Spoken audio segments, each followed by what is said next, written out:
నమస్తే. Spiritual, motivation, educational వీటికి సంబంధించి ఇంటర్వ్యూస్ ఇవ్వదలుచుకున్న వాళ్ళు కింద నంబర్ కి కాంటాక్ట్ చేయండి.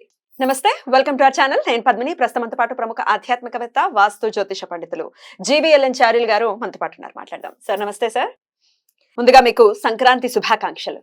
శుభాశిస్సులు ప్రేక్షకులందరికీ కూడా. మకర రాశిలోకి సూర్య భగవానుడు ఎప్పుడైతే ప్రవేశిస్తారో ఆ రోజునే మకర సంక్రాంతి జరుపుకోవడం అనేది అందరికీ తెలిసినటువంటి విషయమే. మరి మకర సంక్రమణం ఈసారి రకరకాలుగా వింటూ ఉన్నాం, ఏదో కీడుతో వస్తోంది, ఇట్లా ఏవేవో.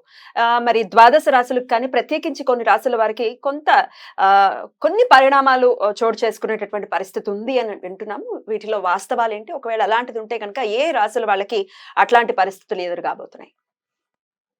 శ్రీ గురుభ్యో నమః. ఓం నమో నారాయణి. సంవత్సరానికి ఒకసారి తన కొడుకు ఇంటికి వస్తాడు. అవును.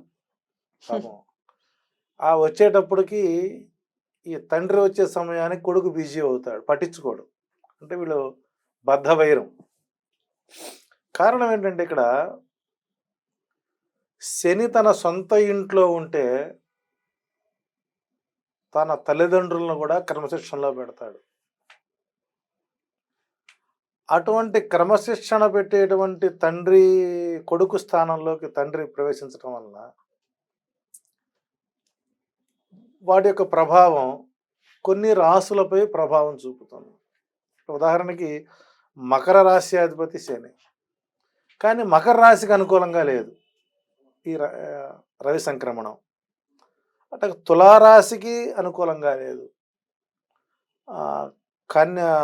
మేషరాశికి, మిథున రాశికి, కన్యా రాశికి, ధనుర్రాశికి 4 రాశుల వారికి మాత్రం ఈ రవి మకర రాశిలోనికి వెళ్ళడం వలన కాస్త మంచి ఫలితాలు వస్తున్నాయి.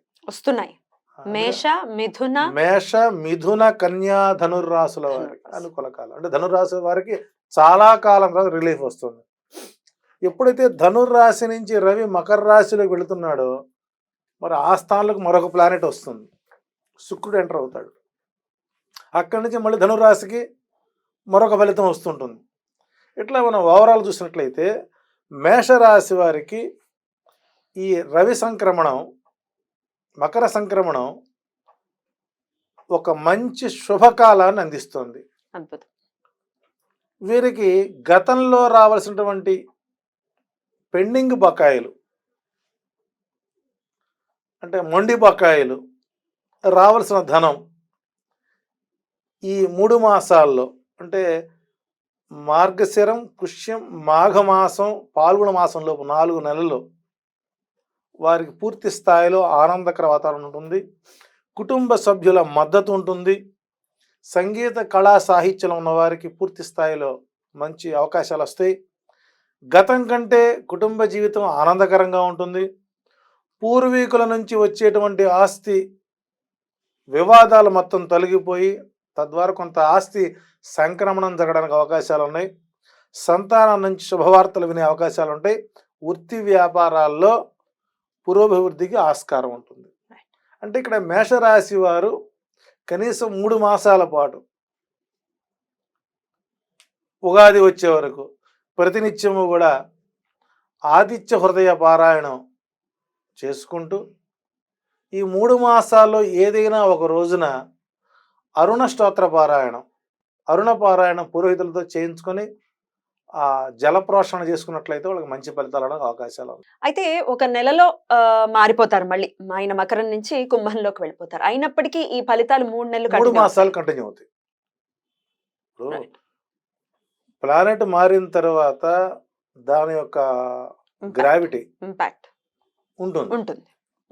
అట్లాగే ఇక మిథున రాశి వారికి సూర్య సంచారం అనుకూలంగా ఉంది. ఆత్మవిశ్వాసం పెరుగుతుంది. ఏదైనా పని చేపడితే వెనకడుగు వేయకుండా ముందుకు సాగే అవకాశాలు ఉన్నాయి. ధార్మిక, ఆధ్యాత్మిక కార్యక్రమాల్లో పాల్గొంటారు. సంతానవతులు అవడానికి అనుకూలమైనటువంటి సమయం ఈ మాసం. ఈ సమయంలో పూర్తి స్థాయిలో మానసిక ప్రశాంతత, దాంతోపాటు కొత్త ప్లాన్స్ ఆలోచించుకోవడానికి అవకాశాలు ఉంటాయి. డబ్బు రావడానికి అవకాశాలు మెండుగా ఉంటాయి. ఉద్యోగంలో అధికారుల యొక్క సహకారం పూర్తిగా ఉంటుంది. ప్రమోషన్ కోసం ఎదురు చూస్తున్న వారికి ఉమ్. జనవరి 15వ తారీఖు తర్వాత శుభవార్తలు అందుకోవడానికి అవకాశాలు ఉన్నాయి. సో మిథున రాశి వారికి తప్పనిసరిగా ఈ మాసం పూర్తి స్థాయిలో అనుకూల వాతావరణం ఉంటుంది. వీరికి సాధ్యమైనంత వరకు తెల్ల జిల్లేడు చెట్టు, ఉమ్. తెల్ల జిల్లేడు మొక్కకు ప్రదక్షిణాలు చేసుకున్నంత కాలం రవి యొక్క అనుగ్రహం ఈ యొక్క రాశికి ఉంటుంది. అంటే రవి బుధుల కలయిక కాబట్టి అక్కడ. ఇక కన్యా రాశి వారు చూసినట్లయితే అన్ని విధాల సహాయ సహకారాలు అందుతాయి. విద్యాపరమైన పనుల్లో పూర్తి స్థాయిలో విజయాన్ని సాధిస్తారు. ఉద్యోగంలో ఉన్నతాధికారుల నుంచి మంచి సహకారం లభిస్తుంది. కెరియర్కు సంబంధించినటువంటి కొత్త ప్లాన్స్ అనుకూలంగా మారుతాయి. మానసిక ప్రశాంతత, ఆదాయము, కాస్త బ్యాంక్ బ్యాలెన్స్ నిల్వ ఉండే అవకాశం ఉంది. ఈ సమయంలో మీకు పాత మిత్రుల యొక్క కలయిక ద్వారా మీకు కొత్త ప్రయత్నాలు, వాటికి సానుకూల వాతావరణం జరిగే అవకాశం ఉంది. కాబట్టి కన్యా రాశి వారికి కూడా ఈ మకర సంక్రమణం రవి ప్రభావం వల్ల అనుకూల వాతావరణం ఉంటుంది. వీళ్ళు ఏమైనా పరిహారం ఏమైనా అవసరం? ఈ కన్యా రాశి వారు కూడా తెల్ల జిల్లేడు మొక్కకు ప్రదక్షిణాలు చేసుకోవడం మంచిది.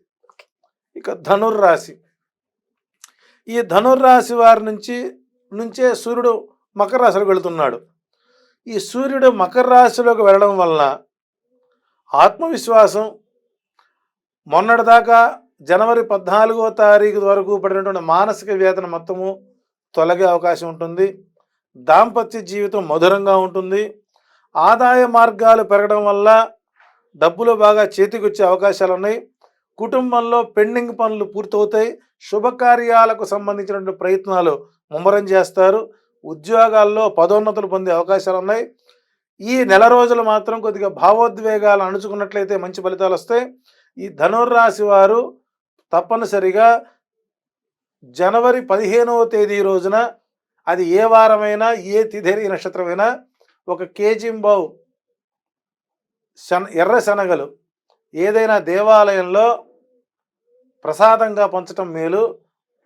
ఓవలసినట్టయితే మూల రాశులు ఏవైతే ఉన్నాయో మేషం, కన్యా, మిథునం, కన్యా, మేషం, మిథునం, కన్యా, ధనస్సు మూల రాశుల వారికి అనుకూల ఉంది. కాబట్టి మకర సంక్రమణం ఏదేమైనా మకర సంక్రమణం వలన ఈ 4 రాశుల వారికి ఈ విధంగా ఫలితాలు వస్తుంటే, అదే రోజు ధనుర్రాశిలోకి శుక్రుడు ప్రవేశిస్తున్నటువంటి సందర్భంలో వచ్చే ఫలితాలు మనం రాబోయే రోజులు చెప్పే ప్రయత్నం చేద్దాం. తప్పకుండా అండి. మంచిగా ఉంది అని అంటే అది ఆనందకరమైనటువంటి విషయమే. మీరందరికీ బాగుండాలి, అందరికీ బాగుండాలని కోరుకుంటాం. అయితే లేనప్పుడే కదా మరి స్వామి బాలేదు, మేము ఏదైనా చిన్న చిన్న పరిహారాలు చేసుకుని వాటి నుంచి, అంటే గొడ్డలతో పోయేది గోరుతో పోయేటటువంటి పరిస్థితి తెచ్చుకునే విధంగా స్వామి ఆరాధన చేసుకోవాల్సిన రాసులు ఏమైనా ఉన్నాయా చెప్తారా? తప్పనిసరిగా మిగిలిన రాసులు మొత్తం కూడా సూర్య నమస్కారం. మీ ఇంట్లో అందరికీ హ్యాండెడ్ టీవీలో వచ్చాయి. అవకాశం వరకు ఆదిత్య హృదయం, విష్ణు సహస్రనామ పారాయణం, లలితా సహస్రనామ పారాయణం, అంతకుమించి గురుచరిత్ర పారాయణాలు, అవన్నీ కనీసం 1 గంట సేపు కనీసం ఆ ఇంట్లో అవి ప్లే చేస్తూ శ్రవణం చేసినా కూడా కొంత ఫలితాలు వస్తాయి. సో కాబట్టి ఈ మకర సంక్రమణ సమయంలో తప్పనిసరిగా ఆదిత్య హృదయ పారాయణం చేసుకోవటం వల్ల అన్ని రాశుల వారికి సద్గతులు, సత్ఫలితాలు వస్తాయని కోరుకుందాం. అలా రావాలని మనస్ఫూర్తిగా కోరుకుంటూ థ్యాంక్ యూ సో మచ్ అండి. నమస్తే.